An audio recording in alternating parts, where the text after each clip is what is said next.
It began with an alarm I swear I never set. My eyes snapped open at 4:37 a.m.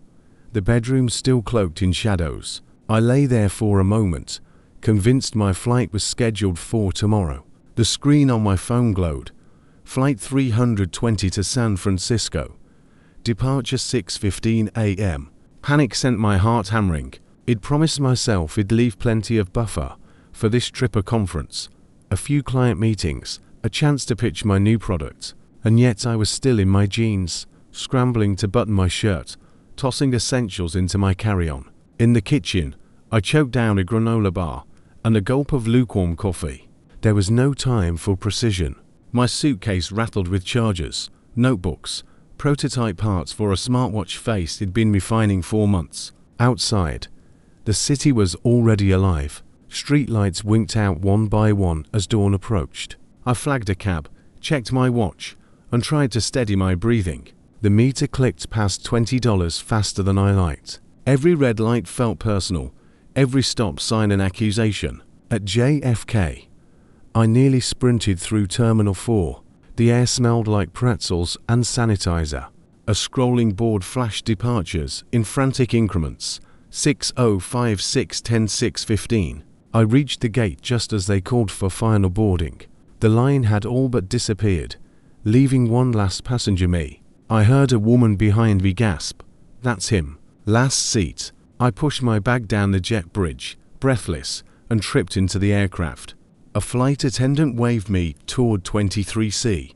The overhead bin popped open, and I crammed my bag home like a failed puzzle. The stranger in 23B gave me a quick once-over. He wore a tailored navy suit and loafers that glinted under the ceiling lights. He nodded politely as I eased into the aisle seat beside him. The cabin smelled of recycled air and antiseptic gel. I clicked my seatbelt into place and forced myself to inhale slowly.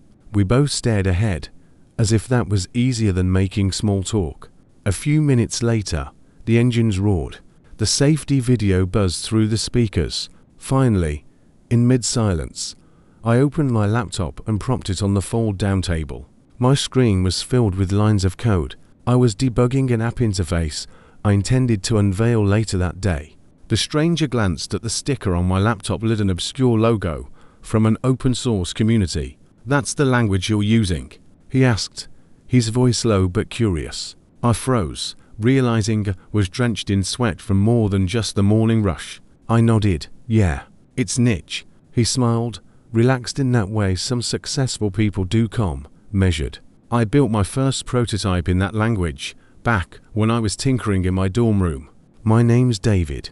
I introduced myself. We shook hands awkwardly in 10 inches of space, and just like that, the ice cracked. The conversation at 30,000 feet, as we climbed to cruising altitude, I sank into the unfamiliar comfort of curiosity. We swapped backstories. I told him about nights coding by the glow of a cheap desk lamp, dreaming of investors and market share. He described the early days of his own startup pitch meetings in coffee shops, sleeping under conference tables at tech expos, begging friends and family for seed money. He listened when I confessed my insecurities, that he'd grown to comfortable freelancing with predictable paychecks, that launching my own product felt like jumping without a parachute. I listened as he admitted his biggest failure, a hardware gadget he'd crowdfunded, but never mass-produced because of a single flawed component. By the time lunch carts rattled down the aisle, we were sketching ideas on the paper napkins, mapping out a platform that would connect niche developers like me to the kinds of early backers David wished he'd had. We drew arrows and boxes, wrote down names like Matchcode and Bitabridge.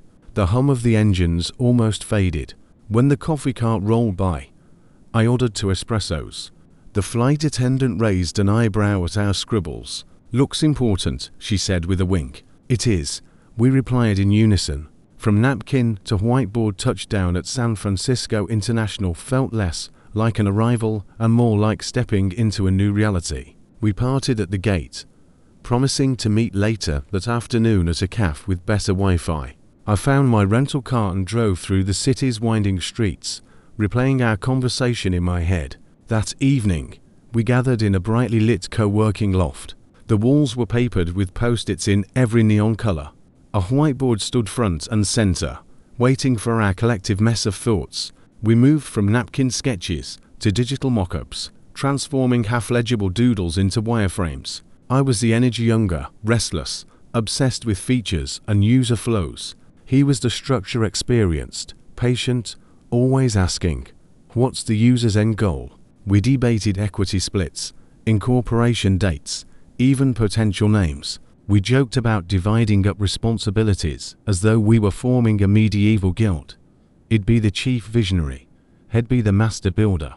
When we hit a roadblock like our first investor pitch falling flat, we commiserated over craft beers at a dive bar near Market Street. He clinked his bottle against mine. "Remember the flight?" he said. I smiled, realized that one random seat assignment had changed both our lives.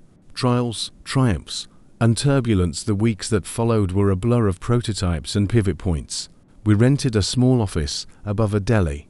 The walls still smelled of cured meats and mustard.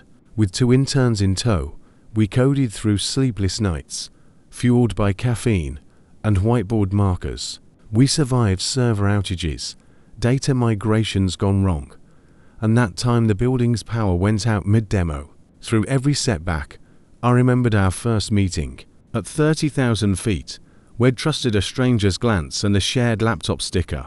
Back then, I was terrified of losing safety. Now, I was terrified of missing this chance. In 6 months, our product went live in beta. 10 developers signed up. We celebrated by rolling out a simple thank you screen and sending personalized emails. I learned that success isn't always a bang, it can be a soft ping in an inbox that tells you, we're here. By the end of year 1, we secured a seed round of $500,000. The champagne was cheap, but the moment was priceless. We toasted to the last seat on the plane, to unpredictable schlep through traffic, to a coffee shop conversation that became a company. Reflection over time today. That startup renamed Bitabridge has offices in 3 cities and hundreds of users. David sends me updates about new partnerships, and I send him photos of my family visits to our original office above the deli. We still laugh about the laptop sticker and to cramped seats. Sometimes I replay the morning of that flight in my mind, me fumbling with my tie, sprinting across the terminal, heart pounding in the final boarding call. If he'd missed it, if he'd hesitated for 1 extra second, I would been seated elsewhere, perhaps staring at my own screen, alone.